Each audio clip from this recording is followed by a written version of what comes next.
I would like to tell you something about Jehkin Iivana, which is something I originally composed for solo guitar as a solo sonata, and later it became a piano sonata, and then still later a work for symphony orchestra. So it all started with the guitar, and it's quite interesting. It happens to be so that we don't have many neighbors here where we live, in the middle of Finnish forests and wilderness. But it happens that one of our closest neighbors lives on the other side of the lake, and he is a wonderful musician, classical guitarist, Ismo Eskelinen. And well, this all happened more than 10 years ago, and at that time I'd never written a single note for a guitar, and my friend Ismo was talking to me that you should write something for guitar, and this was, I think, kind of an interesting idea. Though for a composer, to write for a new instrument is always both source of inspiration and a challenge. And guitar, of course, is quite a special instrument. I think many composers are a little bit concerned and afraid to write something for guitar because, you know, what can you play, what is with the tuning system, and what is possible, what is not. And I thought myself, I actually own a guitar, but I think a bad way forward would be if I tried everything myself. Of course, I can't really play the guitar, and so I could just try some very clumsy things, and this would be not a good way to write only things that I could play in my primitive way. So I thought much better is to kind of imagine how it sounds, and as it happens that I have the best consultant on the other side of the lake, so I should write something which is probably too difficult and too complicated, and then I will show it to my friend, and then he will tell me, okay, this is fine, but then these bars are impossible, and we have to do this and that and that. So this might be actually quite an interesting process. And on top of that, Ismo Eskelinen said to me that apparently what the great guitarist Andres Segovia always said to composers who were faced with a similar challenge was that actually, yes, it's good to know how the strings are tuned, but on the other hand, one good guideline is that whatever works well with piano, left hand, usually works quite well on the guitar. So I thought this is actually quite an inspiring idea. So I just was trying not to be too clever, and I just wrote something. Actually, immediately I wrote one movement, which later turned out to be the middle movement of this 5-movement sonata. And I showed it to my friend Ismo, and he looked at it and said, oh, yes, it all works. And oh, this was easy, I thought. And it even happened that he had a solo recital a week later where he played my new piece as an encore. So that's relatively quick, because like 10 days before I had never even written or never even thought of writing something for solo guitar, and now already my work was being premiered in these wonderful circumstances. So I continued, and then another source of inspiration came around the same time, because guitar in my mind associates strongly with kantele, which is our national folk instrument. This is played with plucked strings, and often if you think of works by Sibelius for orchestra, kantele is being imitated by usually the harp, and all Finnish people kind of know it. Oh yes, this is kantele, and that's a sort of mythical instrument, because this was instrument of the poet singers, and even in our national epic Kalevala, the main hero, quite interestingly, Väinämöinen, he is a poet and he's a musician, and there is a wonderful passage in Kalevala where he makes a wonderful giant kantele, giant instrument from the jaws of a giant fish, a pike that he catches from the sea, and then he makes this beautiful instrument and he plays for days and days, and all the animals from the forest come to listen to him, and even the fish from the sea, and even the moon comes to listen to him, and you know, it's such a beautiful description of actually something similar to what sometimes I think happens in the most wonderful concerts where I've been to. So something that really changes your life. And this is beautifully described in Kalevala. So kantele is something very, very important. And so I immediately thought I'd write something from this world, something to be associated with kantele and the poet singers. And at that time, I was also reading a lot about the poet singers, and especially about a certain person called Jehkin Iivana. And he died about 100 years ago. He was born in the 1840s and died in 1911, I think, in Suistamo, which is in Karelia. This is a part of Finland. Suistamo is part of Finland that used to belong to Finland, but after Second World War it was lost to Stalin, and it's now part of Russia. And Karelia is this wonderful part of Finland where Kalevala, our national epic, was mostly collected from these people, these poet singers who could, sing for hours and hours. They would sing this old, beautiful poetry, which is very, very old. Nobody really knows. It's hundreds or thousands of years old legends. And I was reading about Jehkin Iivana, who was one of the last great representatives of this great tradition. Very often these people who were writing these descriptions, maybe they were like professors from university who came to visit this legendary person, and they were all terribly impressed by his very sympathetic, very wise, and also humble and kind, and also nicely, quietly humorous personality. And they were all absolutely in awe of this, meeting this person who represented this centuries-old tradition in such a wonderful, wonderful way. And also I was thinking how many people were describing how you would step into the cottage of the poet singer, and the poet singer would start to play some very old melody from the kind of poet singer melody, simple melody on the kantele. And somehow, without noticing it, the listener would be hypnotized somehow,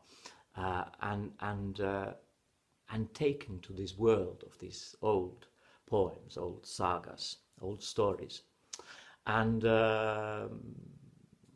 then in the end of that session, they would suddenly realize, oh, I am here in the poet singer's cottage, but it's a feeling that I have been somewhere. I've been transported by these poet singers to this other world, the world of poems.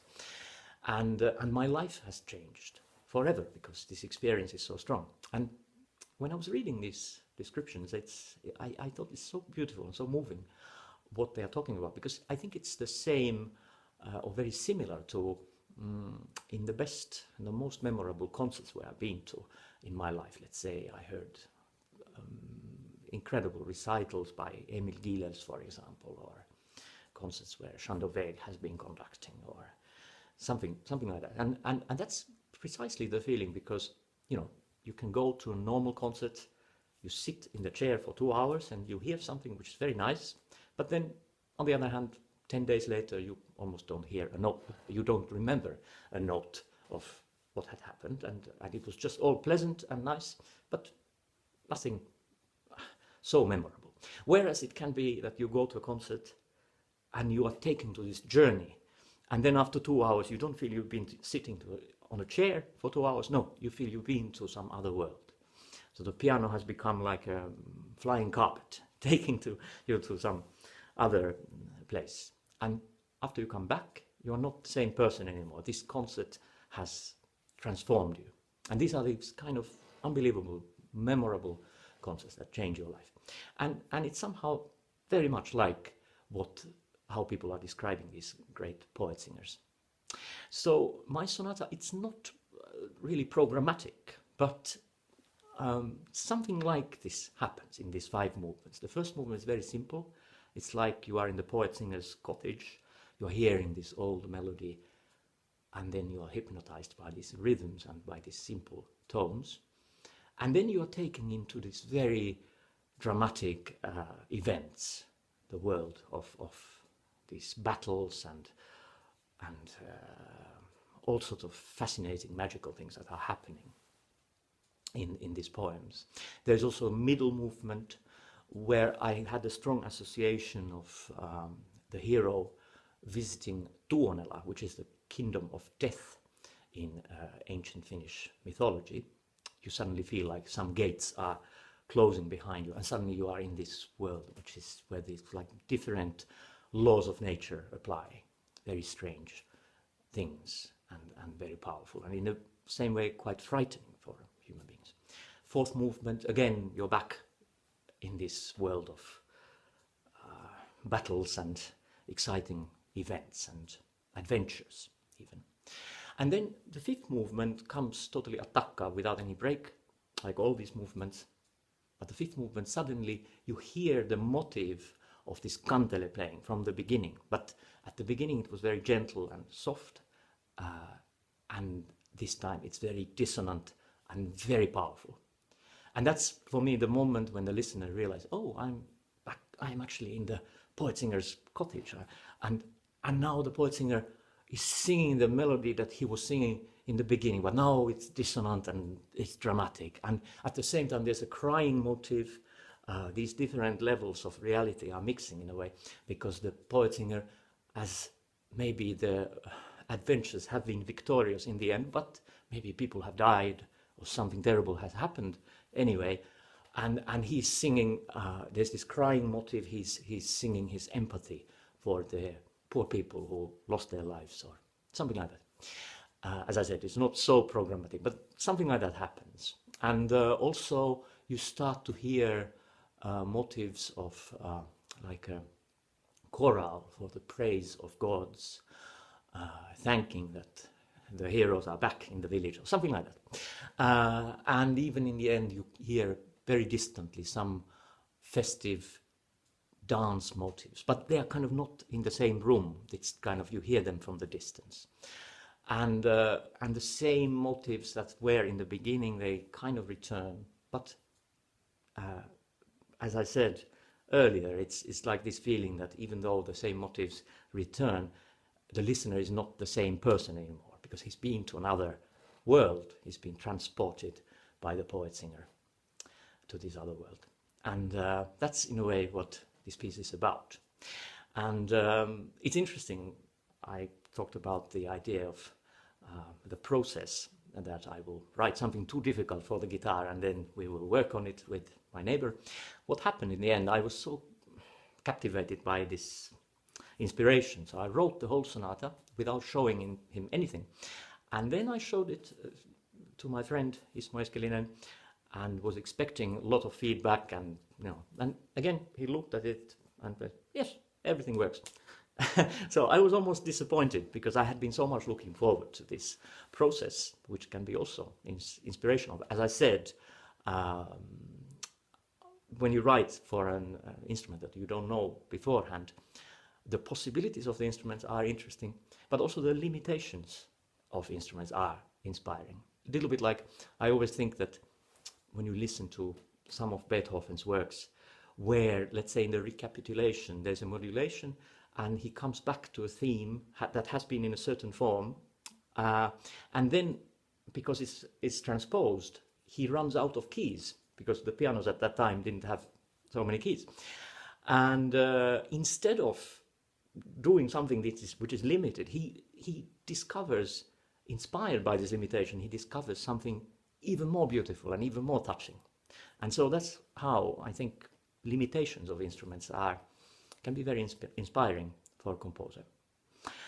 And then, so as I said, this work was born as a sonata for solo guitar. Then I was often playing it to my friends on the piano. So, and many of them said, oh, you should write a piano version of it. I first thought maybe it's not such a good idea, because I felt guitar was so important in the creation of this work. But then I thought, okay, maybe my friends, they have a point. And then I just expanded the work. I mean, it's the same amount of bars. No bar has been left out, no bar has been added. But of course, the possibilities of the piano are wider. And the first movement I did not touch. It's exactly the same, but then the other movements became sort of bigger. And the same happened then. I was writing, I suddenly thought this could work for a symphony orchestra as well. And I wrote, it's like a symphonic poem. Again, it's exactly the same work, just still expanded from the original guitar version and piano version, and then the symphony orchestra version has most notes, and including the wind machine, which was something that I felt was very suitable for this work. But I feel these are not arrangements. I think they're all original. Original guitar sonata, original piano sonata, and original work for symphony orchestra.